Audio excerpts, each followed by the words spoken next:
Gap কিন্তু থাকবে না। হ্যাঁ, একটা বাদ গেল, প্রিয়াঙ্কা বাদ গেল। একটা চেয়ার সরিয়ে দাও, একটা চেয়ার কমিয়ে দাও। দীপক তুমি দেখবে যেন গ্যাপ না থাকে। হ্যাঁ, গ্যাপটা কিন্তু অনেকে রাখছে, ওটা দেখবে তুমি। চলো মিউজিক স্টার্ট।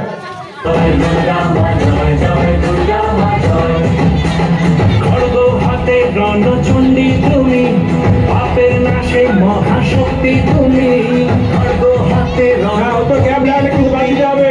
অসুর বিনাশিনী শক্তি তুমি। দশভুজা তোমার